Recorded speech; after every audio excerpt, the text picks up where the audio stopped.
3월 1일 정치부회 시작합니다. 민주당이 조금 전 박영선 전 장관을 서울시장 후보로 선출했습니다. 박영선, 우상호 두 후보는 3일절인 오늘도 현장을 누비며 막판 표심 잡기에 나섰는데 결국 박영선 전 장관이 웃었습니다. 제3지대 서울시장 단일 후보도 오늘 결정됐는데요.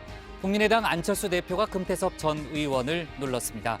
이번 주 목요일 국민의힘 서울시장 후보가 확정되면 본격적인 야권 단일화 승부가 시작될 텐데 벌써부터 양측의 신경전이 뜨겁죠. 여야 반장 발제에서 재보궐 소식 자세하게 짚어보겠습니다. 자, 신반장, 오늘 3일절이잖아요. 문재인 대통령이 어떤 한일 관계 메시지를 내놨나요? 네, 문 대통령은 오늘 3.1절 기념사에서 과거에 발목 잡혀 있을 수는 없다. 한일 두 나라 간 미래지향적인 협력을 강조했습니다. 네. 새로운 제안은 없었지만 역대 연설 중에서 가장 유화적인 내용이었다라는 평가가 나오는데요. 그렇군요. 문 대통령은 도쿄올림픽의 성공적인 개최에도 협력하겠다고 했습니다. 네, 좋습니다. 조 반장, 영화 미나리가 오늘 미국 골든글로브상을 수상했죠? 네, 그렇습니다. 미나리는 외국어 영화상을 받았는데요. 네. 지난해 봉준호 감독의 기생충에 이어서 한국 배우가 출연을 하고 또 한국어가 대사의 대부분을 차지하는 영화가 2년 연속 외국어 영화상을 받은 겁니다. 정말 그러네요. 네. 네. 다음 달 열리는 아카데미 시상식에서도 수상 가능성이 점쳐집니다. 네, 반가운 소식입니다. 강재영의 현장 브리핑 포함해서 준비한 소식 많습니다. 들어가서 본격적으로 정치부회의 문을 열겠습니다.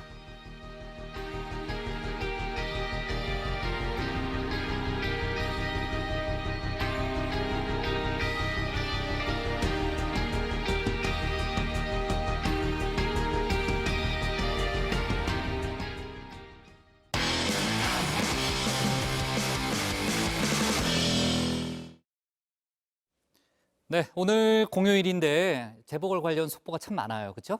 휴가 잘 갔다 왔죠? 네네. 네, 돌아오니까 좋죠? 너무 좋습니다. 네, 알았습니다. 자, 일단 3.1절 관련 얘기부터 해보겠습니다. 조금 전에 이제 신반장하고 얘기했지만 오늘이 102주년 3.1절이죠. 문재인 대통령이 기념사를 통해 한일 관계 개선 의지를 밝혔는데요. 일본과 언제든 대화할 준비가 되어 있다면서 과거는 과거대로 해결하고 미래지향적 발전에 힘을 쏟자고 말했습니다. 일본 정부의 공식 반응은 아직 나오지 않았는데 일본 언론들은 관계 개선에 의욕을 보였지만 새로운 대안은 없었다는 평가를 내놨습니다. 관련 내용을 신혜원 반장이 정리해봤습니다. 네, 3.1절인 오늘 하루 종일 내린 봄비가 마른 땅을 적셨습니다. 강원 영동 지역에는 눈까지 내렸는데요. 외출 대신 집에서 TV 보면서 연휴 마무리하신 분들이 많을 것 같습니다. 평소에 퇴근하느라 여정에 놓치신 분들 오늘은 꼭 본방사수 끝까지 부탁드리고요. 이 축 처진 기분을 잠시 업시킬 겸 신나는 노래 몇 곡 듣고 가겠습니다.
네, 90년대를 풍미한 탑골 가요 세 곡 듣고 왔습니다. 두 번째 UP의 뿌요뿌요는 제 애창곡이라는 점 불러본 지는 꽤 됐습니다.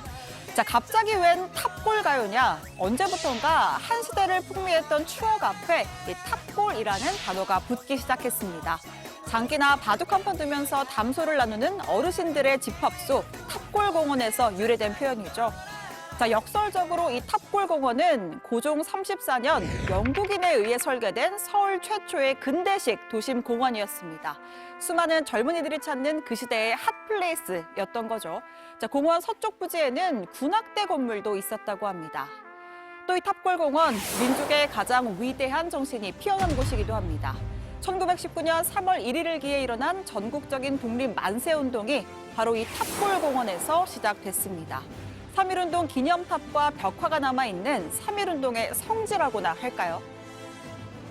먼저 국민의례가 있겠습니다. 모두 자리에서 일어나 주시기 바랍니다.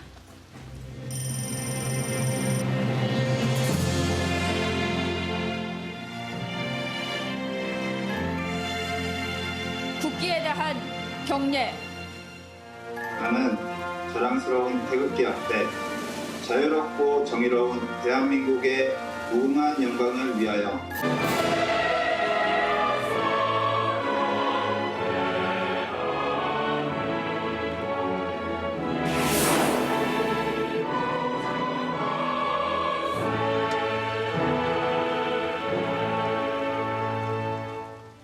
네, 제102주년 3.1절 기념식이 세계 만방의 고하야란 제목 아래 종로구의 탑골공원에서 열렸습니다.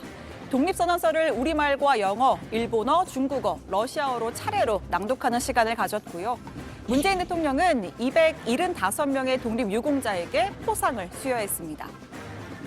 102년 전 오늘 이곳 탑골공원에서 한 청년이 팔각정에 올라 독립선언서를 낭독했습니다.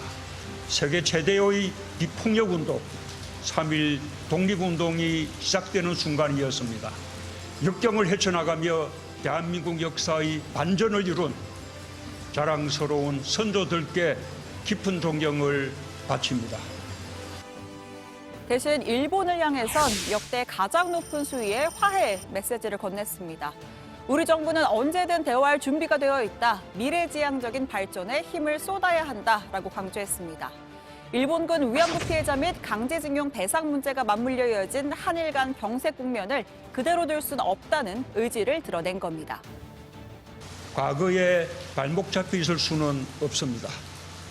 양국 협력은 두 나라 모두에게 도움이 되고 동북아의 안정과 공동 번영에 도움이 되며 한미일 삼국 협력에도 도움이 될 것입니다. 과거사 문제에 일본의 직접적인 사과를 요구하기보다는 과거는 과거대로, 협력은 협력대로 투트랙 전략을 제시한 겁니다. 자, 그래서일까요? 3년 전 위안부 문제를 반인륜적인 인권 범죄 행위로 규정하고 규탄한 것과는 상당한 온도차를 보입니다. 위안부 문제 해결에 있어서도 가해자인 일본 정부가 끝났다라고 말해서는 안 됩니다. 전쟁 시기에 있었던 반인륜적 인권 범죄 행위는 끝났다는 말로 덮어지지 않습니다. 오늘 문 대통령은 도쿄올림픽의 성공적인 개최를 위해 협력하겠다라고도 밝혔습니다. 도쿄올림픽이 한일 관계는 물론 남북, 북일, 그리고 북미 간 대화의 기회가 될 수 있다는 겁니다. 한국은 도쿄올림픽의 성공적 개최를 위해 협력할 것입니다. 나아가 한일 양국이 코로나로 타격받은 경제를 회복하고 더 굳건한 협력으로 포스트 코로나 시대의 새로운 질서를 함께 만들어갈 수 있길 바랍니다.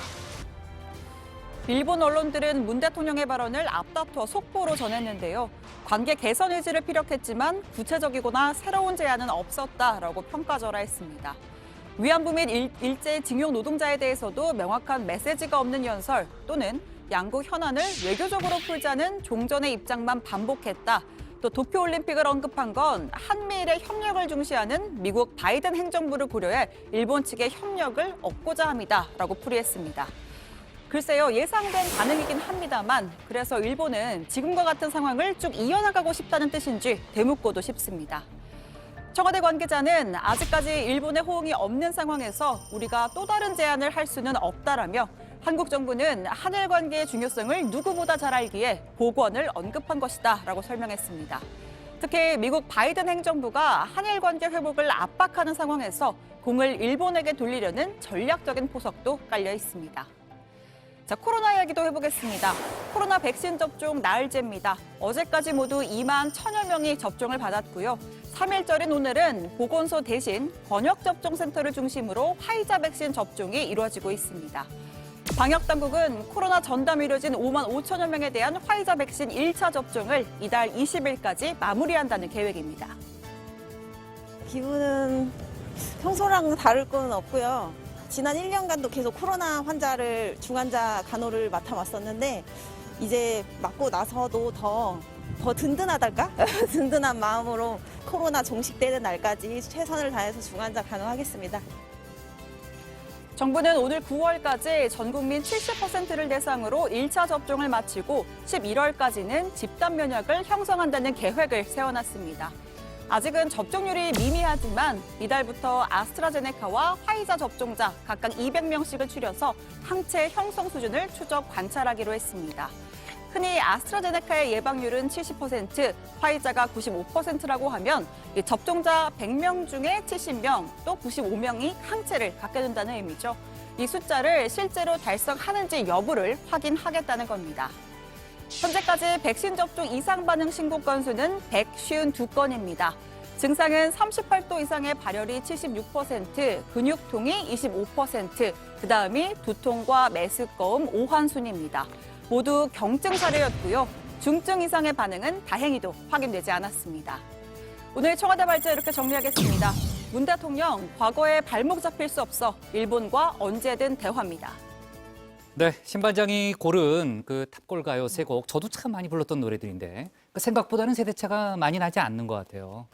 좀 잘 모르실 것 같은데. 아니, 저 잘해요. 많이 불렀던 노래들이에요. 네, 아주 반가웠어요.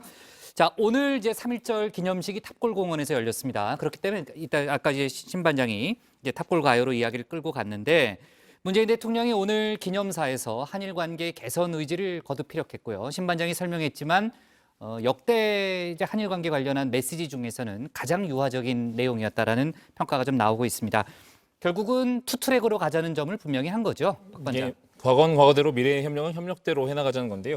문 대통령, 우리 정부는 언제든 일본 정부와 마주 앉아서 대화를 나눌 준비가 되어 있다면서 역지사지의 자세로 머리를 맞대면 과거의 문제도 얼마든지 현명하게 해결할 수 있다고 말했습니다. 과거 문제를 미래 문제와 분리하지 못하면 양국 발전에 지장을 초래한다는 점을 강조했고요. 일본 정부가 사활을 걸고 추진 중인 도쿄올림픽의 성공적인 개최를 위해서도 협력할 것이라고 말했습니다. 그러니까 도쿄올림픽이 한일 관계는 물론이고 북일 관계라든지 또는 이제 북미 간 대화에 뭐 일종의 촉매 역할을 할 수 있다. 그런 그 의식에서 나온 발언인 거죠. 도쿄올림픽에 성공하면 한일 양국이 윈윈 아니냐 이런 네. 취지로 보입니다. 물론 문 대통령은 일본의 반성도 분명하게 촉구했습니다. 과거의 역사를 직시해야 한다. 피해자 중심주의 입장에서 해결책을 모색해야 한다라고도 했고요. 다만 일본이 극도로 민감하게 대응해왔던 위안부 문제를 비롯해서 강제징용 노동자에 대한 법원의 배상 판결 등 이 직접적인 언급은 하질 않았습니다. 3년 전에 취임 후의 첫 3.1절 기념사에서 위안부 문제를 반인륜적 인권 범죄 행위로 규정한 것과는 온도차가 있습니다. 네. 자, 뭐 아까도 얘기했지만 문재인 대통령의 그동안의 이제 연설에 비한다면은 오늘이 가장 이제 좀 화해의 정신이 많이 담겨 있는 그런 연설로 이제 볼 수 있을 텐데 올해가 이제 문 대통령으로서는 재임 시 일본과 관계 개선을 할 수 있는 마지막 해이기도 하고 또 아까 이제 신반장이 얘기했던 대로 바이든 행정부가 들어섰기 때문에 지금 이제 한미일 공조를 굉장히 강조하고 있는 상황이잖아요. 그런 전반적인 상황에서 일본과의 관계 개선을 시도하고 있다. 이렇게 볼 수 있나요, 조 반장? 네, 그렇습니다. 이제 공은 일본으로 넘어간 상황인데요. 일본 언론들은 오늘 문 대통령의 입장을 비중 있게 다루면서 우리나라의 구체적인 대안 제시 없인 일본과 관계 개선이 어려울 것으로 전망을 했습니다. 외교를 통해 현안 해결을 목표로 한다는 기존 입장을 반복하는 데 그쳤다 이렇게 지적을 했고요. 일본 정부도 공식 입장을 밝혔는데요. 공식 입장이 나왔어요? 그 네. 가토 가스노부 일본 관방장관은 한국은 중요한 이웃 나라라면서도 현재 한일 관계가 징용 소송과 위안부 문제 등으로 매우 어려운 상황에 처했다 이렇게 전제를 했습니다. 그러면서 중요한 건 양국 간의 현안 해결을 위해 한국이 책임을 지고 구체적으로 대응하는 것이라면서 현안 해결을 위한 한국 측의 구체적인 제안을 주시하고 싶다 이렇게 밝혔습니다. 이것이 지금까지 일본 정부의 일관된 입장이란 겁니다. 네, 다시 우리한테 공을 넘기는 또 그런 모양새군요. 문재인 대통령이 오늘 기념사의 상당 부분을 코로나 방역과 백신 접종에 할애했습니다. 특히 백신 불신을 조장하는 가짜 뉴스에 대해서도 이제 경고의 메시지를 던졌는데요. 경계하고 또 백신 접종에 적극 협조해달라 이렇게 당부를 했죠. 네, 그렇습니다. 문재인 대통령은 지금 이 순간에도 격리병동에서 일하는 의료진들의 노력으로 기나긴 싸움의 끝이 보이고 있다라고 했습니다. 충분한 물량의 백신과 특수주사기가 확보됐고 접종도 계획대로 차질 없이 진행되고 있다면서 다음 겨울에 접어드는 11월까지는 집단 면역을 이룰 것이라고도 했는데요. 무엇보다 정부가 백신과 관련한 모든 정보를 투명하게 공개하고 있다는 점을 거듭 강조했습니다. 직접 들어보시죠. 정부가 시종일관 지켜온 제1의 원칙이 투명성입니다. 백신 접종의 전략과 물량 확보, 접종 계획과 접종 현황을 투명하게 공개하고 있고 언제나 국제 기준을 따르고 있습니다. 백신 불신을 조장하는 가짜 뉴스를 경계해 주시고 백신 접종에 적극 협력하여 주실 것을 당부드립니다. 오늘로 이제 백신 접종 나흘째잖아요. 지금까지는 상당히 순조롭게 진행이 되고 있는 상황이고 이상 반응을 보인 사람들이 있지만 대부분 경미한 증상으로 알려졌죠. 네, 박 관장. 그렇습니다. 어제 하루 백신 신규 접종자는 765명이고 현재까지 총 21,177명이 1차 예방 접종을 받았습니다. 아스트라제네카는 요양병원과 요양시설, 화이자 백신은 코로나19 환자 전담 치료병원과 전담 요원에 접종 중이죠. 요양병원은 7.9%, 코로나 치료병원은 1%의 접종률을 보이고 있습니다. 신고된 이상 반응은 총 152건인데 가장 많은 증상은 38도 이상의 발열, 그다음이 근육통과 두통순이었습니다. 아나필락시스 쇼크 등의 중증 이상 반응은 확인되지 않았습니다. 접종 후 이상 반응으로 의심되어 신고된 증상들은 모두 정상적인 면역 형성 과정에서 나타날 수 있는 증상으로 대부분 3일 이내에 특별한 처치 없이 소실이 되는 것으로 되어 있습니다. 화이자 백신 같은 경우에는 한 병으로 총 6명이 맞을 수 있다고 하잖아요. 근데 주사기 종류를 바꾸면 7명까지 맞을 수 있다 이런 얘기가 있죠. 네, 뭐 백신이 워낙 귀하다 보니까 네. 어떻게 하면 좀 최대한 많은 인원을 맞출 수 있을까 논의하는 과정에서 나온 이야기입니다. 정기현 국립중앙의료원장이 피스톤과 바늘 사이의 공간이 거의 없는 특수 제작된 주사기를 좀 활용하면 접종 인원을 더 늘릴 수 있다 이렇게 언급을 했던 건데요. 그러니까 이제 버려지는 백신을 최소화한다는 그런 아이디어인 거죠. 네, 이제 한 병을 나눠서 쓰고 나면 네. 잔여량이 조금 있으니까 이제 그걸 좀 활용할 수 있지 않느냐라는 의견이었습니다. 다만 이 질병관리청은 이걸 의무적으로 활용하게 할 수는 없다라고 했는데요. 정은경 질병관리청장은 잔여량 발생이 일정하지가 않아서 예측을 할 수가 없고 의료진에게 업무 부담을 줄 수 있다라면서 무리하게 의무적으로 늘릴 생각은 없다라고 했습니다. 기존대로 아스트라제네카는 한 병당 10명, 화이자는 6명으로 나눠서 접종하겠다고 했습니다. 네. 조 반장, 지금 이제 백신 접종은 순조롭게 진행은 되고 있지만 뭐 코로나 상황을 보면은 전혀 안심할 수는 없는 수준인 거죠. 네, 그렇습니다. 신규 확진자 수가 이틀째 300명대입니다. 또 이제 내일이면은 개학인데요. 교육부의 등교 확대 방침에 따라서 내일부터는 유치원생과 초등학교 1, 2학년, 고3은 매일 등교를 하고 나머지 학생들은 3분의 2씩 등교를 하게 됩니다. 집단 생활하는 만큼 감염 위험이 크고 따라서 기본 수칙을 더 잘 지켜야 할 것 같습니다. 참, 유 반장, 오늘 일부 단체가요, 3.1절 집회를 예고했잖아요. 아까 보니까 비가 상당히 많이 내렸는데 예정대로 진행이 됐습니까? 네, 일단 방역 당국이 10인 이상 집회를 허용하진 않았기 때문에 대규모 네. 집회는 없었는데요. 광화문과 도심 곳곳에서 소규모 쪼개기 집회는 열렸습니다. 대부분 마스크를 쓰고 방역 수칙을 지키기는 했지만 현장 통제에 나선 경찰과 마찰을 빚기도 했는데요. 한번 보시죠.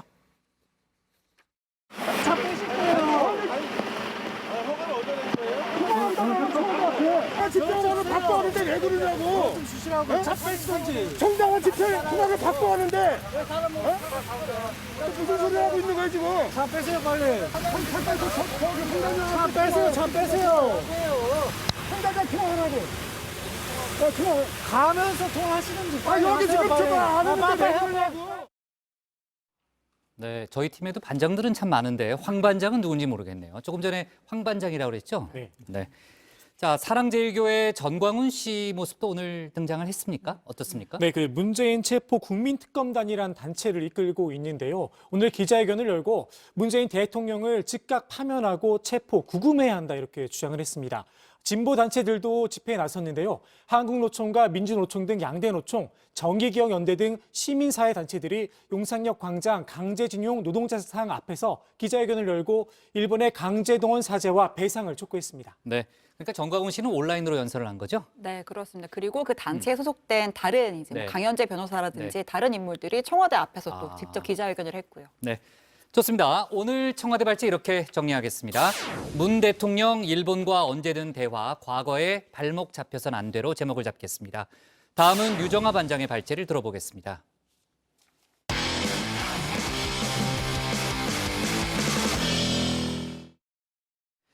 네, 시작할 때 제가 이제 속보로 반영을 했습니다만 조금 전에 민주당 서울시장 후보 경선 결과가 발표가 됐죠. 박영선 전 장관이 후보로 결정됐는데 표 차이는 꽤 났습니다. 앞서 오전엔 제3지대에서 국민의당 안철수 후보가 무소속 금태섭 후보를 꺾었는데요. 여야 모두가 2차전 단일화를 기다리고 있습니다. 오늘부터 4.7 보궐선거의 슈퍼위크가 사실상 시작된 셈인데 우선 여권 관련 소식을 유정아 반장이 정리해봤습니다. 3.1절 얘기가 나왔으니까 다시 한번 강조하지만 3.1절에 정치부에 합니다, 조 반장. 알았죠? 유정아 반장한테 연락했어요? 휴가가 있는데? 얘기했습니다. 했어요? 굉장히 아쉬워하더라고요. 네, 유 반장 고생했어요. 네, 그래요. 반장들은 뭐 월요일날 봅시다. 유정아 반장 연락했다는 거죠? 네, 알았어요. 네, 출근 안 하고 추리닝 입고 누워서 TV로 여정회를 보니까 정말 꿀맛이었는데요. 제 얘기가 나올 때마다 깜짝깜짝 놀랐습니다. 오늘 3.1절 그 의미도 되새기셨겠지만 휴일인 만큼 여정회 가족 여러분 편안하게 보고 계시죠? 정치 뉴스 여정회에서 쉽고 편하게 전해드립니다. 국장은 제가 안 돌아올까 봐 걱정이셨던 것 같은데 그럴 리가 있겠습니까? 오늘도 방송이 있다고 해서 얼마나 기뻤는지 제가 휴가 중간에 유튜브 실시간 댓글도 달았습니다. 여정회가 유튜브에서 지금 또 생중계를 하고 있어서 유정아 반장이 잠시 등장을 했습니다. 아, 그래요? 네, 3.1절에 뵐게요. 너무 기뻐요. 댓글을 달고 잘못 누른 거 같아요. 서를. 네, 휴가였던 지난 일주일이 저에게는 슈퍼위크였지만 오늘 출근을 해보니까 더 즐겁고 또 중요한 슈퍼위크가 기다리고 있었습니다. 진심입니다. 바로 4월 재보선 슈퍼위크입니다.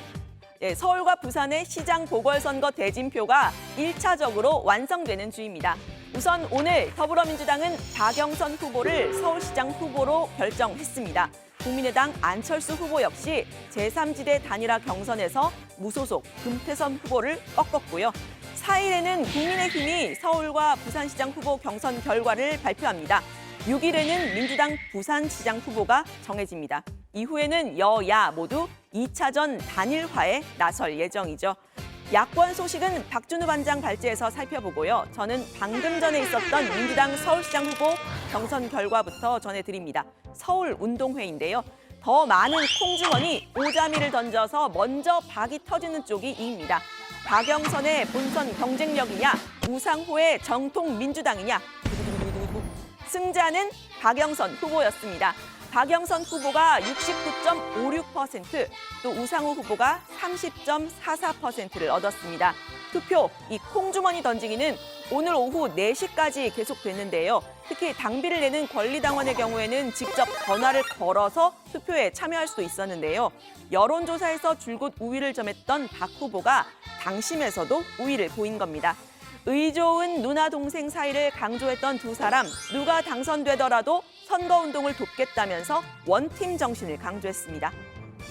이번 4월 7일 서울시장 선거는 서울의 그리고 대한민국의 명운을 가르는 매우 중요한 선거입니다.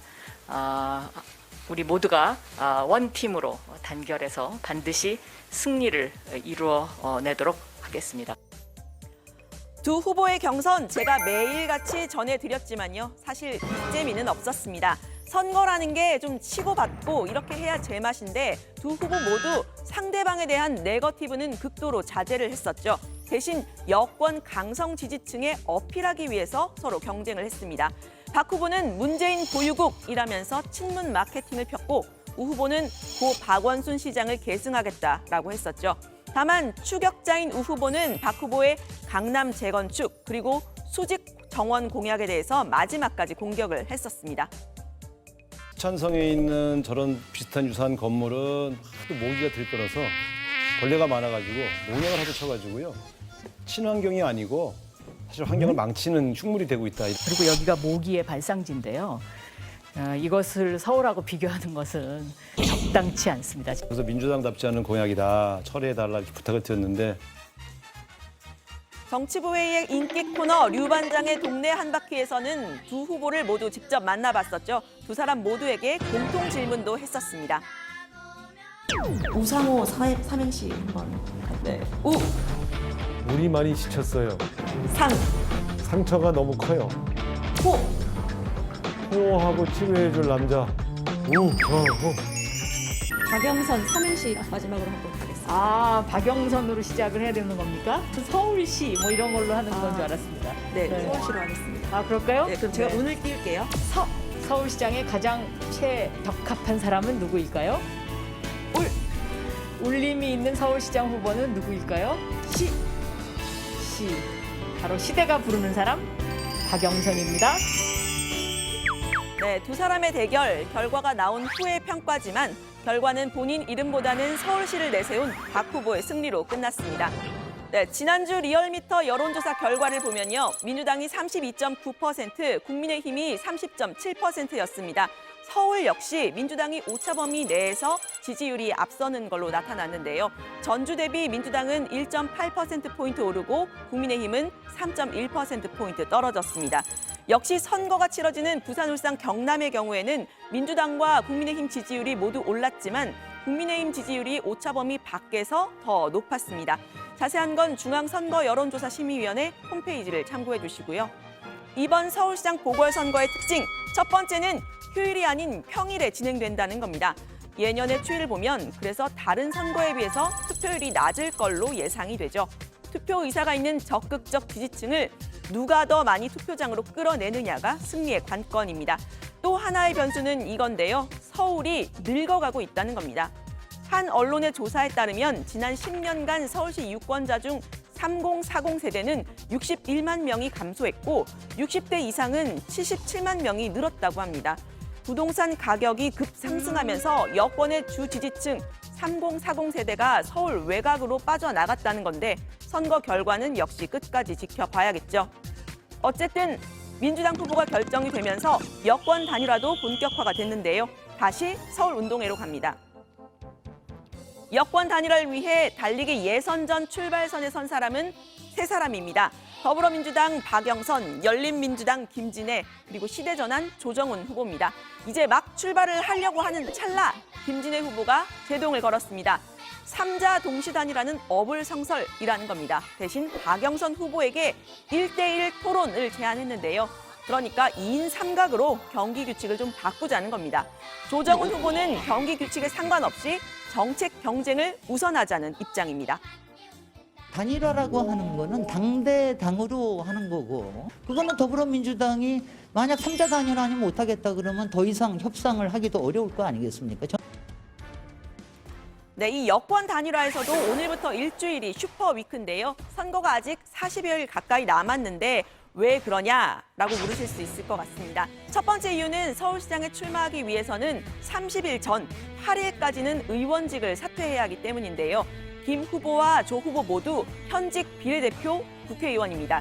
서울시장 후보가 되면 직을 내려놔야겠지만 8일 전에 경선이 이뤄지고 거기서 지면 의원직을 유지할 수가 있겠죠. 두 번째 이유는 대선 출마를 앞둔 민주당 이낙연 대표의 대표직 사퇴 시한 역시 9일이기 때문입니다. 이 대표는 앞으로 4.7 재보선 상임 선대위원장을 맡을 것으로 보이는데요. 사퇴 전에 선거 준비를 마쳐놔야 이낙연표 보궐선거를 치를 수 있겠죠. 다만 단일화 과정이 최대한 부드럽고 그리고 포괄적으로 진행돼야 할 겁니다. 제가 민주당 핵심 관계자와 통화를 해보니까 이르면 내일 오전 속전속결로 단일화 문제에 대한 결론을 내겠다고 했습니다. 관련 소식 내일 이 시간에 전해드리겠습니다. 오늘 발제 이렇게 정리합니다. 박영선 민주당 서울시장 후보로 결정, 4.7 보궐선거 슈퍼위크 개막. 네, 오늘 야권에서도 이제 재보궐 관련 뉴스가 많은데 그 얘기는 이따 박 반장 발제 때 저희가 추가로 얘기를 해보겠습니다. 자, 류 반장 뛰어와요. 천천히 와도 돼요. 류 반장 발제에서도 전했지만요. 박영선 전 장관이 조금 전에 민주당 서울시장 후보로 확정이 된 거죠. 네, 그렇습니다. 다시 한번 좀 전해드리면요. 더불어민주당 박영선 후보가 69.56%의 표를 얻었고요. 우상호 후보가 30.44%를 얻었습니다. 박 후보가 70% 육박하는 표를 얻은 겁니다. 박 후보는 코로나19 이후에 서울을 달라야 한다면서 사람 중심 그린 다약화 도시를 만들겠다고 했습니다. 서울시 대전환 21분 컴팩트 도시라는 본인의 공약을 다시 한번 강조했는데요. 바람이 거세게 불면 어떤 이는 담장을 세우지만 어떤 이는 풍차를 단다며 위기를 기회로 바꾸는 바람을 에너지로 만드는 서울시장이 되겠다 이렇게 강조를 했습니다. 2021년 3월 1일은 그린 서울 독립 선언을 합니다. 마스크로부터의 독립, 미세먼지로부터의 독립, 탄소 공해로부터의 독립, 부동산, 일자리 걱정, 교통 지역으로부터의 독립. 이를 위해서 2025년까지 서울시 녹지 비율을 40%로 높이겠습니다. 네, 우상호 후보는 후회 없이 경선에 임했다, 최선을 다했다라고 했습니다. 민주당은 원팀을 강조했는데요. 결과 발표에 앞서서 이낙연 대표는 어느 분이 후보로 결정이 되더라도 두 분 모두 끝까지 힘을 합쳐서 너와 내가 아니라 우리가 승리하는 선거로 만들어 주실 것을 각별히 부탁드린다고 했습니다. 네. 자, 야권 제3지대에서는 국민의당 안철수 후보가 무소속 금태섭 후보 예비 후보를 이제 꺾었죠. 그 얘기 이따 좀 해볼 예정이고요. 일단 8일 전까지는 여권 단일화가 어느 정도 결론이 나야 된다는 거죠. 그러니까 유 반장이 몇 가지 변수로 설명을 했었는데 일단 글쎄요. 여권의 네. 단일화 대상엔 열린민주당의 김진애, 또 시대전환 조정은 후보가 모두 현직 비례대표 의원입니다. 그렇죠. 서울시장 출마를 하려면 8일 전까지는 의원직 사퇴를 해야 하는데 이후에 경선이 이루어지고 패배한다면 시장 출마도 못하고 의원직도 잃는 그런 상황이 되는 겁니다. 다만 두 후보가 모두 단일화 시한을 8일까지 하겠다 이렇게 못 박진 않고 있는데요. 직접 들어보시죠. 서울시장 후보 등록일 18일까지 2주 이상 남아 있습니다. 국민의힘과 일부 언론이 거론하는 일정처럼 투표용지에 이름이 인쇄되는 4월 2일까지라면 한 달 이상 남았습니다. 저는 저의 머릿속에는 완주라는 생각을 갖고 나왔고 마이너스 44일이다 이렇게. 네, 하지만 현실적으로는 더 미루기가 좀 어려워 보입니다. 김 후보는 출마 초반부터 10년 전 박원순, 박영선 단일화 모델을 얘기했는데요. 네. 이때 경선이 의원직 사퇴 시한 전에 진행이 됐기 때문에 박영선 당시 의원이 직을 유지할 수가 있었습니다. 이때처럼 하자는 거죠. 조 후보 역시 그러니까 시대전환의 유일한 국회의원인데요. 의원직 사퇴를 할 경우 원외 정당이 되기 때문에 신중함을 기할 수밖에 없습니다. 자, 박 반장, 민주당 입장에서도요, 단일화를 빨리 하자는 그런 분위기인 거죠? 네, 그렇습니다. 유 반장한테 물어볼까요? 네, 그 유 반장. 소식은 네. 제가 좀 전하려고 하는데요. 네, 네. 제가 이제 들어오기 직전에 좀 통화를 해봤는데 네. 이제 9일 전에 당대표에서 사퇴를 해야 하는 이낙연 대표 입장에서도 단일화를 빨리 하는 게 좋기 때문입니다. 특히 이 대표가 사퇴 후에 곧바로 이제 재보궐선거 선대위원장을 맡을 예정이기 때문에 본격적인 선거 준비를 마무리 짓기 위해서인데요.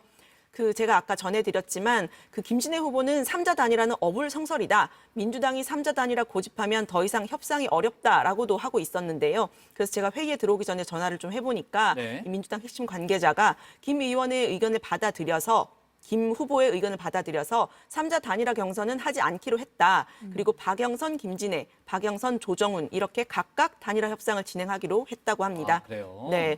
또 일단 1대1 토론 기회를 각각 한 차례 이상씩 갖는 것으로 하고 또 내일 오전에 구체적인 룰과 단일화 시한을 정하기로 했다고 합니다. 네. 지금 이낙연 대표가 사퇴 시한을 일주일 정도 앞두고 있잖아요. 상당히 바쁜 일정을 이어가고 있고 보궐선거 선대위원장도 맡고 또 가덕도 신공항 특위위원장도 맡을 예정이라는 거죠. 이번에 박 반장. 네, 그렇습니다. 아주 네. 바쁜 일정인데요. 네. 어제는 이 대표가 제주도를 직접 방문을 해서 4.3 평화공원을 참배하고 4.3 사건 사건 관련 유족회 관계자들과 간담회를 가졌는데 지난 26일 본회의 통과된 4.3 특별법과 관련한 행보입니다. 가덕도 신공항을 포함해서 그간의 입법 성과를 강조를 하고 이번 보궐선거도 앞장서서 진두지휘한다는 계획인데요. 본격 대선 행보의 포석으로 보는 시각이 많습니다. 부울경 시도민 여러분께 가덕도 신공항 특별법 통과 소식을 맨 먼저 보고드립니다. 묵묵히 지켜봐 주신 문재인 대통령께 각별한 감사를 드립니다. 이 대표는 지난 총선 때도 선대위원장을 맡아서 선거를 승리로 이끈 바가 있죠. 다만 그때는 어차피 대표는 이낙연이라는 말이 나올 정도로 대표뿐 아니라 차기 대선 주자로서도 여당의 대세였는데요. 지금은 상황이 좀 달라졌습니다. 올해 들어선 이재명 지사가 선두를 굳히고 있죠. 이 지사는 보편 재난지원금에 이어서 기본소득을 트레이드마크로 내건 상태입니다. 이 대표는 여기에 대항하기 위한 신복지를 내걸었는데요.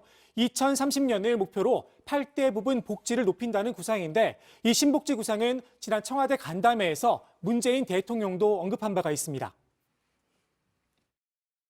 문재인 정부 출범 이후 민주당이 내놓은 최초의 국가 비전입니다. 소득, 주거, 고용, 교육, 의료, 돌봄, 문화, 환경 등 8대 영역에서 국민 생활의 최저 기준과 적정 기준을 설정해 지난주에 통과된 이제 가덕도 특별법 관련해서는요, 정치권에서 설왕설래가 이어지고 있는 상황이죠. 네, 일단 여권에서는 찬성 발언이 추가로 나왔습니다. 이재명 경기지사 이 가덕도 특별법이 통과된 직후에 노무현 대통령님의 꿈이 문재인 정부에서 이루어져가는 가슴 뛰는 순간이다라면서 환영의 뜻을 밝혔습니다. 지난주에 문 대통령이 가덕도를 직접 찾아서 가슴이 뛴다 이렇게 한 발언을 이어받은 것으로 보이고요. 임종석 전 청와대 비서실장은 가덕도 신공항은 선거용이 아니다라고 했습니다. 신공항은 1992년 부산 도시계획부터 등장해서 95년도에 공식 발표됐다는 겁니다. 그리고 2002년 노무현 당시 대선 후보가 공약으로 제시를 했던 건데 이명박 박근혜 정부가 왜곡하면서 용도삼이가 됐다는 주장입니다. 국민의힘에서는 특히 대구 지역 의원들 중심으로 반발이 컸습니다. 특히 문 대통령이 가덕도를 직접 방문한 부분에 대해서 선거 개입이라고 지적하고 있는 건데요.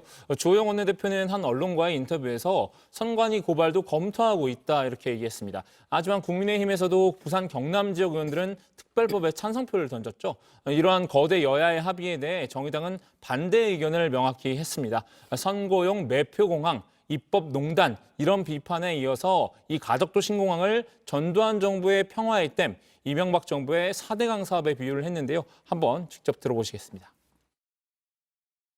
이명박 정권의 4대강 사업도 전혀 제대로 된 절차를 거치지 않았기 때문에 지금 이제 그 댐 자체를 부숴야 된다라고 하는 결과들이 계속 나오고 있어서 국민의 혈세가 잘못 쓰인 경우입니다.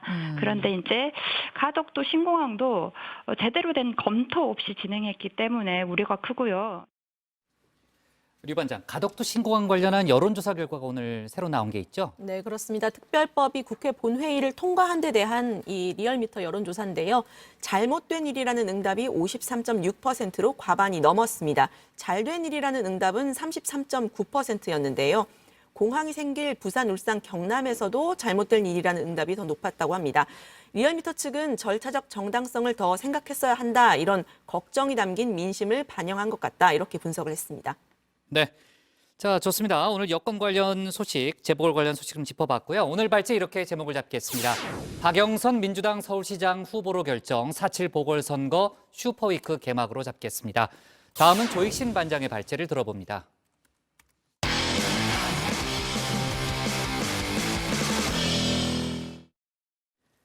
민주당이 이번 주 중대범죄수사청 설치 법안을 발의하기로 했죠. 속도 조절이 필요하다, 아니다, 여론전이 치열한데요. 조국, 추미애 두 전직 법무장관도 지원 사격에 나섰습니다. 특히 조국 전 장관은 윤석열 검찰총장도 수사청에 동의했었다며 과거 발언을 인용했는데요. 이를 놓고 또다시 왜곡이다, 아니다 공방도 오갔습니다. 관련 내용을 조익신 반장이 정리해봤습니다.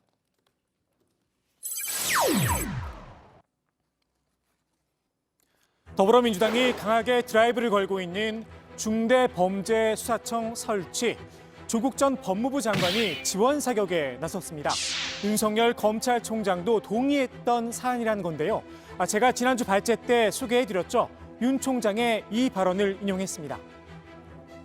검찰의 직접 수사 기능을 점차적으로 떼어내서 분야별로 하나씩 떼어내서 수사청을 만들어서 수사권과 기소권을 분리시키는 방안에 대해서 어떻게 생각하십니까? 저는 아주 매우 바람직한 방향이라고 생각하고 있습니다. 조 전 장관은 국민의힘 유승민 전 의원과 곽상도 의원도 소환을 했습니다. 두 사람도 과거 수사청 설치에 동의했었다며 이 실천에 감사해야 한다고 말입니다.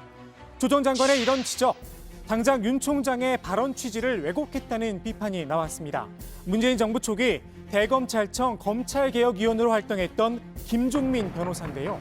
금태섭 전 의원이 질의한 검찰의 직접 수사권 축소와 폐지, 본인이 검찰개혁위원 시절 강하게 주장했던 방안이라면서 지금과는 전제가 달라졌다는 점을 강조했습니다.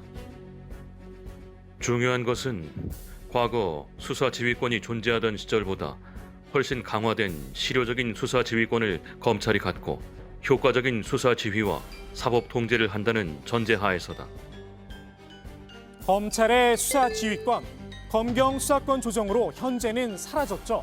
이런 상황에서 검찰의 수사권마저 가져가 버리면 경찰을 견제할 방법이 없다는 겁니다. 곽상도 의원도 비판에 가세했습니다. 검찰과 경찰, 공수처로도 모자라 중수청까지 신설해 4개 수사기관을 두고 수사 공화국을 만들려는 것 아니냐 날을 세웠습니다. 4개 기관에 돌아가면서 고소와 고발을 하면 몇 차례 수사받아야 할지도 모른다면서 말입니다. 본인이 발의했던 수사청법은 이런 사태를 막기 위한 법안이었다고 강조했는데요. 발의 당시 곽 의원은 이런 설명을 내놨었습니다. 국민들한테는 아무런 의미가 없습니다. 국민들한테 혜택을 주려면은 간명합니다. 수사를 한 번만 받게 해주는 게 그게 가장 국민들한테 혜택을 주는 겁니다. 지금처럼 경찰, 검찰이 수사를 따로 나눠서 2번 하게 하는 이런 구조보다는 수사청을 만들어서 수사와 기소권 분리가 세계적 기준에 맞느냐 논쟁도 벌어졌습니다. 먼저 선공에 나선 건 추미애 전 법무부 장관입니다. 추 전 장관은 영국과 독일의 예를 들면서 수사와 기소권이 권력 분산과 전문성 차원에서 자꾸 분산되어 가는 게 세계적인 추세다 이렇게 강조를 했습니다. 당장 이런 반론이 제기가 됐습니다. OECD 국가 가운데 수사와 기소권이 완전히 분리된 나라는 20%밖에 안 된다는 겁니다. 미국 보십시오. 트럼프 대통령 지금 그 뉴욕 검찰청에서 조사를 하고 있지 않습니까? 일본 지금 아베 직전 수상 그리고 지금 스가 총리의 아들 그리고 옛날 다나카 수상 전부 도쿄지검에서 검찰청에서 다 수사를 했습니다. 이탈리아 한번 보시죠. 마니폴리테라고 해서 깨끗한 손운동하면서 부정부패 척결운동했던 그 주역들이 다 검사들입니다. 직접 수사를 다 한 거죠. 중수청 설치 문제를 놓고 검찰 내부에선 반발 여론이 상당합니다. 일부에선 전국 검사회의를 열자는 이야기까지 나오고 있는데요. 검찰의 수장이죠. 윤석열 총장은 아직 침묵을 지키고 있습니다. 다만 관계자의 말을 통해 이런 반론만 제기가 됐습니다. 윤 총장은 장기적으로 수사와 기소, 공판이 더 일체화된 전문 검찰청으로 각각 독립시키는 방안에 대해 동의한 것입니다. 검찰의 직접 수사를 줄여야겠지만 아예 없애겠다는 것에 동의한 적도 없습니다. 그런데 말입니다. 인사청문회 때 윤 총장은 이런 발언도 했었죠. 직접 수사 문제는 검찰이 하냐 경찰이 하냐 뭐 공수처가 하느냐 어디서 하느냐가 중요한 문제가 아니고 국가 전체적으로 봤을 때 어떤 그 반부패 대응 역량이 좀 강화되고 제고된다면 그걸 꼭 검찰이 해야 되는 건 아니지 않느냐. 그렇지만 지금 당장은 점진적으로 줄여나가되 장기적으로는 안 해도 되는 거 아니냐 그런 생각을 가지고 있습니다. 역시 정확한 입장은 윤 총장의 입을 통해 들어야 할 듯합니다. 대검찰청은 모레죠. 오는 3일까지 중수청 설치에 대한 일선 검사들의 의견을 취합하기로 했는데요. 마침 이날 윤 총장이 대구 고검과 지검을 방문해 간담회를 열 예정입니다. 임기 내에 이뤄지는 마지막 지방검찰청 순회인데요. 이 자리에서 윤 총장이 어떤 메시지를 내놓을지 관심이 모아지고 있습니다.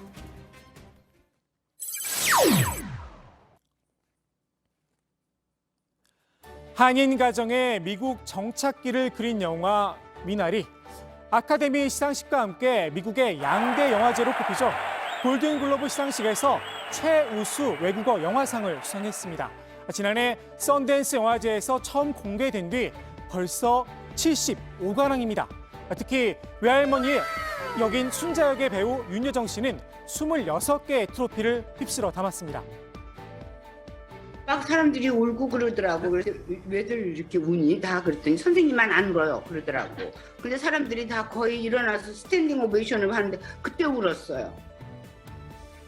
보편적이면서도 놀라운 이민자들에 관한 이야기란 언론의 호평을 받기도 했습니다.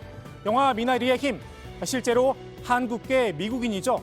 연출을 맡은 정의삭 감독의 어릴 적 기억이 이야기에 생명력을 불어넣었다는 평가입니다. The way that we arrived at the farm. 흙 색깔 좀 보라고. 이것 때문에 내가 여기로 온 거야. The way that my grandmother taught us how to play 화투. 야, 뻥났다. 비켜라 이놈아. 봐라. 자, 아이고, 옳지. 자, 계속 줘. 얼른. 해. I also remember my grandmother planting minari 미나리가 뭔지 모르지 미국 바보들은.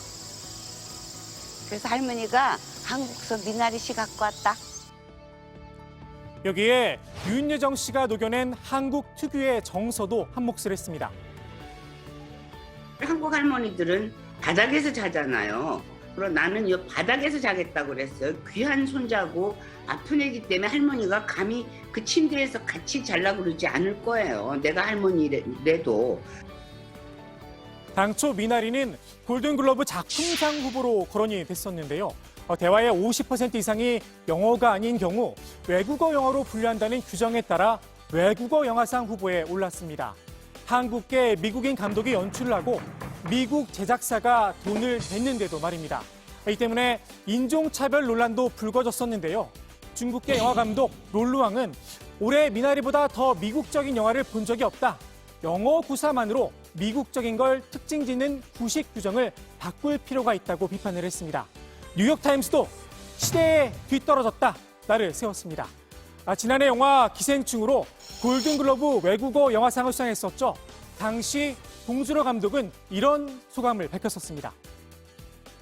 자막, 서브타이틀의 장벽도 아니죠. 한 1인치 정도 되는 그 장벽을 뛰어넘으면 여러분들이 훨씬 더 많은 영화를 즐길 수 있습니다. 자막이 나오니 외국어 영화다. 1인치의 장벽 꽤 높은 듯합니다. 정의삭 감독도 이 점이 못내 아쉬웠나 봅니다. That Minari is about a family. It's a family trying to learn how to speak a language of its own. It goes deeper than any American language and any foreign language. 이제 눈길은 아카데미 시상식으로 쏠립니다. 봉 감독의 기생충, 골든글러브에 이어 아카데미에서 작품상 등 4개 부분을 휩쓸었죠. 미나리도 비슷한 길을 걷지 않을까 기대가 모아지고 있습니다. 특히 미국 매체들은 윤여정 씨를 여우조연상 후보로 점치고 있는데요. 아카데미는 오는 15일 주요 부문의 후보작을 발표할 계획입니다. 오늘 국회 발제 이렇게 정리합니다. 조국 추미애 중수청 지원 사격, 윤석열 대구행 3일 분수령. 자, 중수청 설치 관련해서는요. 이제 야권에서는 윤석열 검찰총장이 결단해야 된다. 결단이라는 말은 직을 던져야 한다. 뭐 그런 취지로 일단 해석이 되는데 그 정치권에서 이제 많은 얘기들이 지금 나오고 있는 그런 상황이죠, 박 단장. 네, 그렇습니다. 그 앞서 국민의힘 김종인 비대위원장은 다시 한번 별의 순간이라는 이야기를 꺼냈는데요. 놓친 후에는 후회를 해도 소용이 없다면서 넌지시 훈수를 뒀습니다. 유승민 전 의원도 윤 총장의 정계 진출 가능성을 점쳤는데요. 유 전 의원은 정치를 할 가능성을 반반으로 본다면서 정치를 하게 된다면 제3지대에서 제3당 후보로 나설 거다 이런 전망을 했습니다. 좀 많이 앞서 나간 얘기긴 하지만 11월쯤 국민의힘 대선 후보가 결정되면 단일화가 필요할 거다 이런 이야기도 함께했습니다. 네. 자, 마침 이제 대선 후보 여론조사 결과가 나왔는데 뭐 지난주도 나왔습니다만 새로 나왔는데 윤 총장의 지지율이 정말 한창 치고 나갔을 때에 비하면은 많이 떨어진 상황인 거죠. 네, 그렇습니다. 이른바 추윤 갈등, 추미애 전 장관과 윤석열 총장의 불협화음이 고조됐던 지난해 12월엔 23.9%로 1위를 차지하기도 했었는데요. 이후 추 전 장관이 물러나고 갈등 상황이 좀 잦아들면서 지지율이 떨어지기 시작했습니다. 지금은 15.5%로 민주당 이낙연 대표와 함께 2위권을 형성하고 있는데요. 추세로만 보면 아직 하락세입니다. 자, 이제 윤 총장의 지지율이 많이 빠졌는데 그 빠진 지지층이 야권 후보 쪽으로 옮겨가지는 않았다면서요? 네, 그렇습니다. 야권 대선 주자들 지지율은 안철수 대표와 홍준표 의원, 오세훈 전 시장 순이었는데요. 모두 한 자릿수대 지지율을 기록했습니다. 더욱이 안 대표와 오 전 시장은 현재 서울시장 보궐선거에 도전 중이라 순수한 대선 주자는 홍준표 의원 한 명뿐입니다. 같은 조사에서 유승민 전 의원은 2.4%, 원희룡 제주지사는 1.6%로 3%의 벽을 넘지 못했습니다.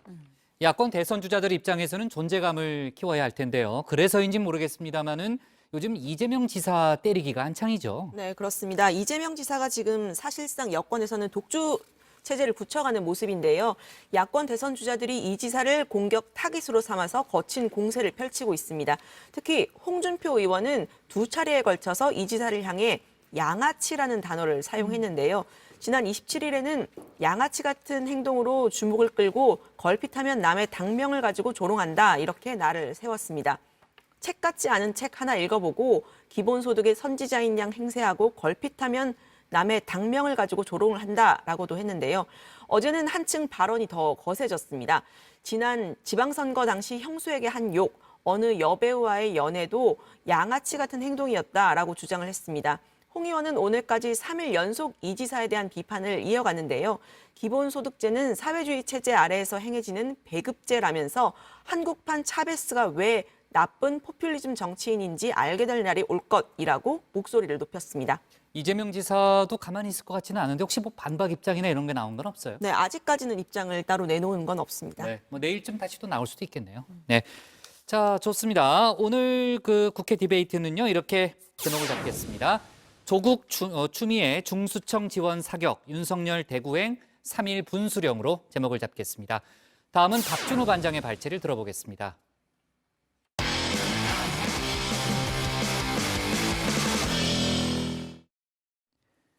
국민의당 안철수 대표가 금태섭 전 의원을 누르고 제3지대 단일 후보로 선출됐습니다. 이제 국민의힘과 최종 야권 단일화를 눈앞에 두고 있는데요. 양측은 이미 주도권 싸움을 벌이기 시작했죠. 박준호 반장이 야권 관련 소식 정리해봤습니다. 아침 늦지막히 눈을 떴습니다. 오늘은 빨간 날이니까요. 안도의 한숨을 쉬었습니다. 더 잘 수 있다는 생각에 말이죠. 다시 눈을 붙이려는 찰나 스마트폰에 속보 알람이 날아왔습니다. 속보의 제목은 일보, 안철수 제3지대 단일화 경선서 금태섭의 승리. 기자 양반 쉬는 날 고생이 많습니다. 저야 뭐 오늘 쉬는 날이니까요. 베개에 머리를 다시 뉘려는 순간 불현듯 악몽 같은 장면이 떠올랐습니다. 과학적인 뭔가가 있나 봅니다. 네. 자, 3.1절 얘기가 나왔으니까 다시 한번 강조하지만 3.1절의 정치부에 합니다, 도 반장. 유정아 반장한테 연락했어요? 휴가가 얘기했습니다. 했어요?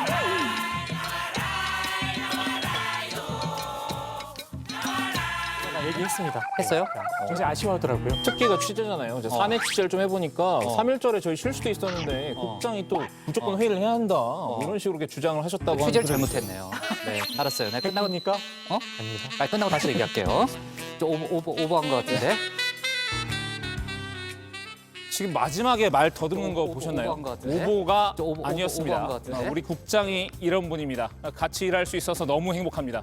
그렇게 반자율적으로 회사로 소환된 저는 오늘도 열심히 취재를 했습니다. 앞서 말씀드린 속보 제목대로 국민의당 안철수 대표가 금태섭 전 의원을 누르고 제3지대 단일 후보로 선출됐다고 합니다.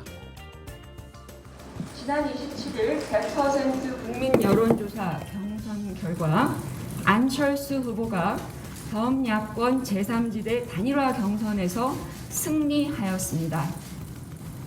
양측은 오늘의 결과가 서울시장 보궐선거에서의 야권 단일화 및 야권 승리의 교두보가 될 수 있기를 희망합니다. 두 후보의 여론조사 지지율은 선관위 지침에 따라 공개하지 않았다고 하는데요. 안 대표는 민주주의와 법치를 파괴하는 반민주 세력을 단죄하고 반드시 정권 교체의 교두보를 만들겠다는 입장을 밝혔습니다. 패자인 금 전 의원도 지켜세웠습니다. 금태섭 후보의 과감한 결단과 참여로 정권 교체를 위한 눈덩이가 뭉쳐지고 굴러가기 시작했다고 말이죠. 사실 금 전 의원은 경선에서 패했지만 이번 야권 단일화 국면에서 상당한 정치적 자산을 쌓았습니다. 안 대표와 국민의힘 간 기싸움으로 야권 단일화가 경색돼 있던 시점이었죠. 제3지대 단일화를 먼저 제안하면서 야권 단일화의 실마리를 풀었던 게 금 전 의원이었습니다.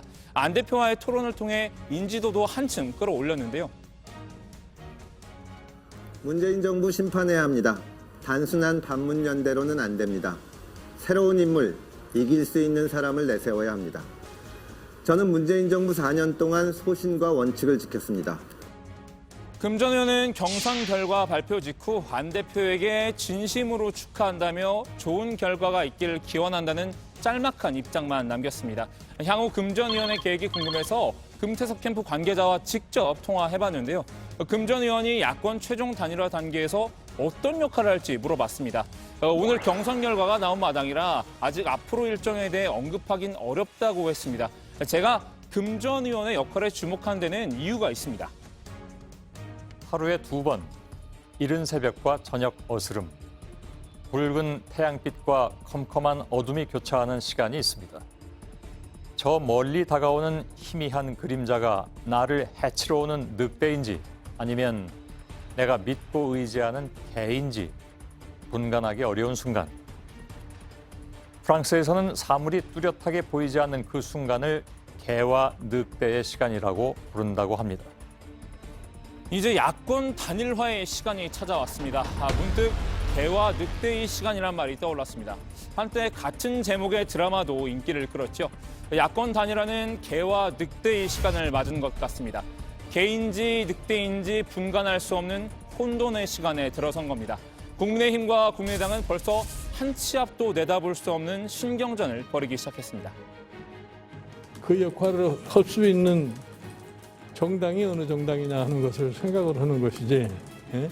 뭐 어느 특정인을 갖다 놓고서 유권자들이 판단한다고 보질 않아요. 제3지대의 어떤 사람이 후보가 된다고 하는 것은 상상할 수가 없기 때문에. 제1야당 책임을 맡으신 분이시니까 이제 제1야당을 중심에 두고 말씀하시는 건 너무나 당연한 이야기 아니겠습니까? 그렇지만 이번 선거는 야권이 전체가 힘을 합치지 않으면 여당을 이기기 힘든 그런 선거입니다. 안철수 대표는 아름다운 단일화를 강조했지만요. 김종인, 안철수 두 사람의 단일화 주도권 싸움은 현재 진행형입니다. 저는 금 전 의원이 야권 단일화의 물꼬를 튼 만큼 이 과정에서 둘 사이 중재자로 나서려고 하지 않을까 예상해봤는데요. 금 전 의원 측도 당분간 생각을 정리할 시간이 필요한가 봅니다. 일단 김 위원장은 단일화를 앞두고 내부 결속 다지기에 나섰습니다. 그간 경선 과정에서 후보들 간 경쟁이 과열됐었죠.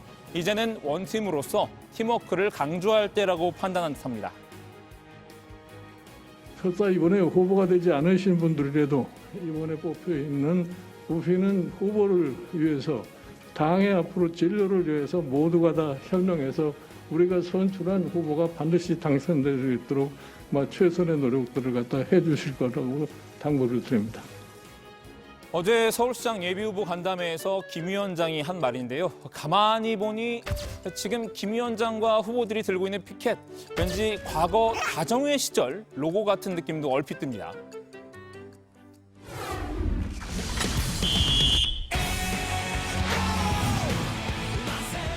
오늘 정치부에는 여기까지고요. 저희는 내일 오후 5시 10분에 다시 찾아뵙겠습니다. 네, 수고하셨습니다. 고생하셨습니다. 내일이 추석 연휴 전날이네요. 국민의힘이 정치부 회의에 로고를 벤치마킹했나 봅니다. 뭐 해석은 자의적이니까요. 전 그렇게 생각하고 넘어가겠습니다. 정치권에선 김 위원장의 말을 두고 해석이 분분합니다. 보궐선거 전에 사라질 수도 있다는 발언인데요. 김 위원장이 보궐선거 이후로는 나는 자연인이다. 이렇게 수차례 선언해왔죠. 보궐선거 전에 자연인이 되겠다는 말은 뭔가 의미심장하죠. 일각에서는 안 대표가 만일 최종 야권 후보가 되면 김 위원장이 물러나겠다는 뜻으로 대수진을 친 것 아니냐는 해석이 나왔습니다. 내가 뭐 안철수 후보가 단일화된다고 해서 사라진다고 그런 얘기 한 적 없어요. 본인은 그런 의미는 아니라고 선을 그었지만요. 안 대표가 여전히 미덥지 않다는 생각을 그대로 드러낸 것이란 해석도 있습니다. 여기에 유승민 전 의원은 김 위원장을 거들고 나섰습니다. 어제 한 언론과 인터뷰에서 안 대표가 단일 후보가 된다면 최소한 통합을 하겠다는 약속을 하고 우리 당에 들어와서 2번을 달고 나가는 것이 승리에 도움이 될 것이라고 말한 겁니다. 4번 국민의당 기호를 달고 끝까지 선거를 가게 되면 국민의힘을 지지한 분들이 얼마나 자발적으로 안 대표를 찍어줄까 걱정이 된다면서 합당이 필요하다 이렇게 주장했습니다. 당연히 안 대표는 썩 내키지 않는 모양새죠.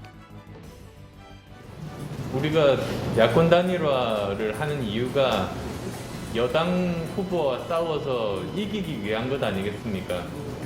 누가 뭐 몇 번으로 어떤 당이 후보를 내는가가 중요한 게 전혀 아닙니다. 그건 야권 지지자들의 그 마음을 읽지 못한 겁니다. 정치학자 함규진은 선거를 두고 개와 늑대의 정치라고 표현했습니다.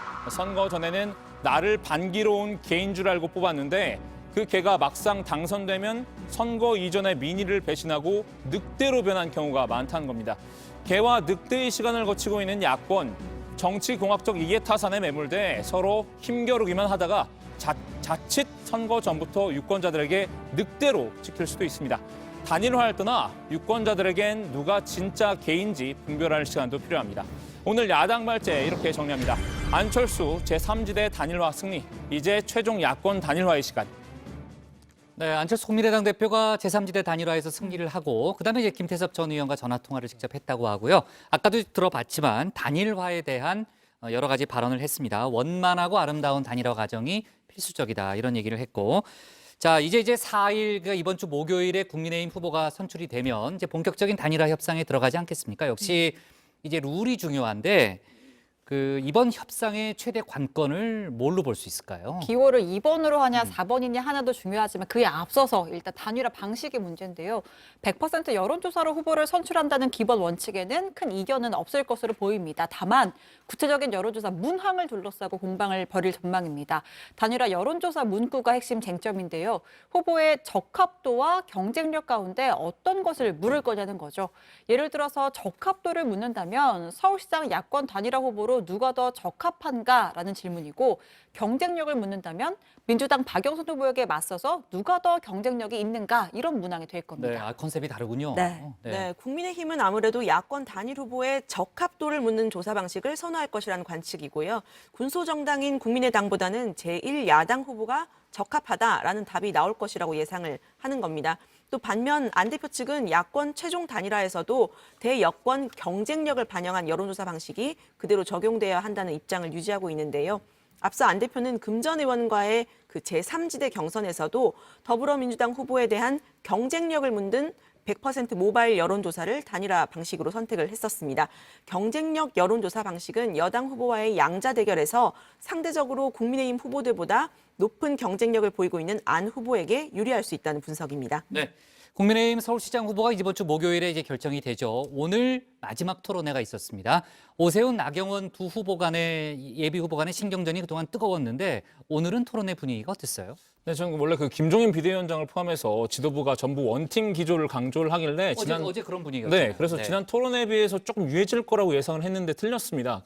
물론 지난번처럼 정치색을 두고 공방을 벌인 건 아니었는데요. 이번엔 정책에 대한 입장을 두고 의견이 엇갈렸습니다. 나경원 후보가 자신의 주도권 토론에서 곧바로 오세훈 후보를 지목하면서 기본주택과 관련한 오 후보의 입장을 비판을 했는데요. 기본주택은 이재명 경기도지사가 추진한 정책인데 중산층을 위한 장기 공공임대주택을 뜻합니다. 둘의 설전 한번 들어보시죠. 이재명 지사가 내놓은 공약 중에 하나가 기본주택이 있습니다. 기본주택. 한마디로 이 무주택자라면 묻지도 않겠다. 소득이 얼마인지, 나이가 얼마인지, 뭐 어떤 조건도 없이 무주택자에게 주택을 공급하겠다는 건데요. 이 기본주택, 오세훈 후보 찬성하십니까? 기본주택의 개념은 사실은 제가 서울시장 때 시행했던 장기 전세주택의 개념을 그대로 베낀 겁니다. 지금은 아주 가난한 분들에게, 어려운 분들에게 임대주택을 드리는데 기본주택은 중산층 이하라면 일정한 기간, 10년, 20년 들어가 사실 수 있는 임대주택을 주겠다는 개념이거든요. 네, 조금 전 끝난 국민의힘 이제 토론회 좀 들어봤고요. 부산 같은 경우에는 이제 이현주 후보와 박성훈 후보의 단일화가 무산되면서 본경선이 이제 3자 구도로 치러지게 됐다는 그런 속보도 들어와 있습니다. 자, 오늘 야당 발제 제목은요. 이렇게 정리하겠습니다. 안철수 제3지대 단일 후보로 국민의힘과 본격 룰 전쟁 시작으로 제목을 잡겠습니다. 다음은 강지영 현장반장의 현장 브리핑을 보겠습니다. 안녕하세요. 현장 브리핑의 강지영입니다. 오늘은 102도를 맞은 3.1절인데요. 이날의 소중한 애국정신을 되새기기 위해서 제가 오늘 특별한 곳을 찾아왔습니다. 바로 빨간 벽돌로 지어진 딜쿠샤인데요. 오늘 처음 시민들에게 공개됐다고 합니다. 이곳은 어떤 곳인지 저와 함께 직접 가보시죠. 건물 이름이 딜쿠샤잖아요. 어떤 뜻을 좀 갖고 있는지부터 좀 궁금해지거든요. 네, 딜쿠샤는 기쁜 마음의 궁전이라고 하는 뜻이고요. 엘버트 테일러와 메리 테일러 부부가 살던 가옥입니다. 딜쿠샤는 등록문화재 제687호인데요. 이 내부를 전시실로 조성했고 오늘 3월 1일에 개관을 하게 되었습니다. 사실 이 딜쿠샤란 곳이 의미가 있는 이유가 엘버트 테일러란 분이 3.1운동 이런 걸 전 세계에 알린 기자분이셨잖아요. 예, 맞습니다. 어떻게 해서 사실 그런 걸 하게 되신 건지 궁금하거든요. 네, 옆에 한번 보시면 이제 처음에 이제 한국에 들어와서 첫 신혼집이 바로 작은 회색 집인데 아들 브루스 티켈 테일러가 태어나거든요. 이 집에서요. 태어난 날이 바로 1919년 2월 28일이었습니다. 바로 3.1절 전날이었죠. 네. 그래서 그때 이제 아내와 아기를 보러 이제 세브란스 병원에 찾아가게 돼요. 엘버트 테일러가. 근데 그때 우연히 그 침대 밑에서 독립선언서 사본 뭉치를 발견하게 됩니다. 예, 그 이야기가 굉장히 재밌고 흥미롭거든요. 2층에 가셔서 다시 한번 설명해 드릴까요? 네네네. 너무 재밌는데요? 딜코샤 내부에는 엘버트 테일러의 가족으로부터 기증받은 유품들이 전시되어 있습니다. 여기 보시면 당시 일본 경찰의 눈을 피해 기고했던 뉴욕타임스 기사가 나와 있고요. 3.1운동에 기록된 자서전과 취재 내용도 함께 확인할 수 있습니다. 1919년도에 연합통신의 통신원으로 활동을 하게 돼요. 독립선언서 사본을 발견을 하면서 관련 기사를 작성하고 동생 윌리엄은 그것을 구두 뒤축에 숨겨서 일본의 감시를 피해서 미국으로 그 기사를 전달을 하게 되죠. 그럼 동생의 도움도 있었네요. 네, 그렇죠. 일제의 감시를 받다 강제 추방당한 엘버트 테일러는 한국을 그리워했지만 끝내 돌아오지 못했고 1948년 심장마비로 사망했습니다. 이후 그의 유해가 다시 한국으로 돌아왔습니다. 메리 테일러는 남편이 항상 한국에 가고 싶어서 노력을 했다는 걸 당연히 알았겠죠. 남편의 유해를 들고 1948년도에 인천을 통해서 다시 입국을 합니다. 그래서 메리는 다시 한국에 들어와서 지인들과 이제 친척들의 도움을 받아서 양화진 외국인 선교사 묘원에 엘버트 테일러의 유해를 묻어주게 됩니다. 그래도 결국에는 엘버트 테일러 씨는 유해지만 한국에 남아 계신 거네요. 네. 엘버트 테일러가 우리나라의 독립운동을 세계로 알리는 데 기여를 했거든요. 그 역사적으로 굉장히 중요한 의미를 지니고 있기 때문에 많은 시민분들이 찾아오셔서 많이 보시고 가시면 좋으실 것 같습니다. 지금 보고 계신 태극기는 국내에서 가장 오래된 데니 태극기입니다. 3.1절을 맞아 국립중앙박물관에 특별 전시되어 있습니다. 데니 태극기는 고종의 외교 고문이었던 미국인 원 데니가 고종으로부터 하사받았다고 알려진 태극기입니다. 청나라의 간섭을 비판하고 조선이 주권 독립국가임을 주장했던 인물이기도 합니다. 1981년에 그 후손인 윌리엄 넬스턴이라는 분이 대한민국에 기증을 하게 되어서 국립중앙박물관이 소장하게 되었습니다. 데니 태극기는 가로 약 263cm, 세로 약 180cm의 대형 크기로 지난 2008년 등록문화재 제382호로 지정됐습니다. 이 데니 태극기를 통해서 1890년대 제작되었던 초기의 태극기의 형태를 알 수 있다는 점이 아주 중요한 의미가 될 것 같습니다. 우리나라 자주 독립의 상징이기도 하고 또 일종의 자긍심이기도 한 태극기를 보시고 그 의미에 대해서 다시 되새겨보는 시간을 가지셨으면 좋겠다는. 지금까지도 역사를 왜곡하려는 움직임은 계속되고 있습니다. 역사를 잊은 민족에게 미래는 없다라는 말이 있죠. 우리 선조들이 이뤄낸 소중한 독립 역사를 우리가 먼저 찾아가고 기억하고 지키려는 노력이 필요해 보입니다. 지금까지 현장 브리핑의 강정이었습니다.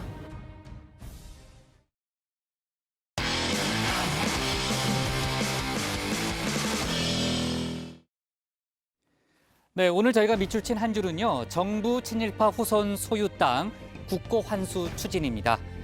정부가 이규원 등 친일 행위자 4명이 후손들에게 물려준 땅을 환수하기 위한 소송에 나섰습니다. 소송 대상인 토지 금액만 26억 원이 넘는데요. 법무부는 친일 행위의 대가성이 명백하다면서 끝까지 토지를 회수해 역사적 정의를 세우겠다고 밝혔습니다. 102년 전 오늘 대한독립을 위한 함성이 울려 퍼졌습니다. 친일의 흔적을 바로잡지 않고선 그들의 항일 정신을 제대로 기리긴 어렵겠죠. 정의를 바로 세우는 일은 정부의 표현대로 계속 추진돼야 할 겁니다. 오늘 정치배는 여기까지고요. 잠시 후 뉴스룸에선 오늘 경선에서 승리한 박영선, 안철수 후보의 인터뷰가 방송됩니다. 저희는 내일 저녁 6시 20분에 다시 찾아뵙겠습니다. 네, 수고했습니다. 고생하셨습니다. 공휴일에 보니까 좋잖아요. 근데 오늘 출근의 비밀 팩트입니까? 아니야, 무슨 말이에요. 팩트입니다.